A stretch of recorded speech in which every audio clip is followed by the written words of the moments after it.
MCTV চ্যানেলটি subscribe করে পাশে থাকা বেল আইকনটি বাজিয়ে দিন। আমার প্রিয় মানুষটা চইলা গেছে, দিয়া গেছে এক বুক জ্বালা।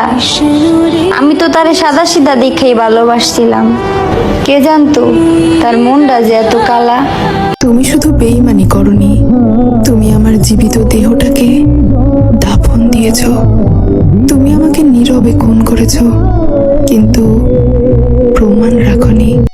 কখনো সময় পাইলে একটু ভাইবা দেইকো, আমারে দুঃখ দিয়া কি পাইলা।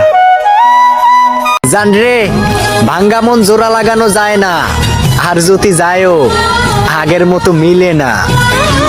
এরপর দিন তোর লেগে চোখের পানি ফেলাইছে, তখন তো তুই ফিরে আসিস নাই। আর এখন যখন তোর ভালোবাসার মানুষ তোরে ছাইরা গেছে, এখন ফিরে আসছিস না। আমি চাই না। আমার মনে হয় না আমার ভাগ্য খারাপ ছিল।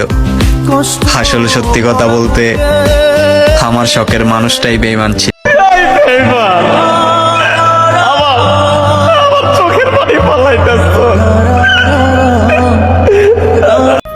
যেখানে হাত বাড়ালেই নতুন মানুষ পাওয়া যায়, সেখানে আমি একজনের ভালোবাসা পাওয়ার জন্য বেহায়া হয়ে যাই। বুকের ভেতর এক অজানা কষ্ট বয়ে বেড়াচ্ছে, চিৎকার করে কাঁদতে ইচ্ছে করছে, কিন্তু পারছি না। ভাবছিলাম এই পৃথিবীর সবাই ঠকাইলেও অন্তত পক্ষে তুমি আমারে ঠকাইবা না, কিন্তু কি অদ্ভুত বিষয়, এই পৃথিবীর কেউ ঠকাই নাই, তুমি আমারে ঠকাইলা। ভালোবাসা দিয়া কি আর মানুষ আটকান চায়? মানুষ এখন আটকান চায় টাকা দিয়া। তুমি অন্যের হইয়া খুশি, আর আমি তোমারে ভালোবাসা দোষী। আমি মানুষটা অনেক বোকা, তাই সবাই আমারে দিছে ধোকা। আমি খুব একা হয়ে গেছি। হায় আফসোস, আজ আমার শখের মানুষটা অন্য কারোর শখ মেটাতে ব্যস্ত।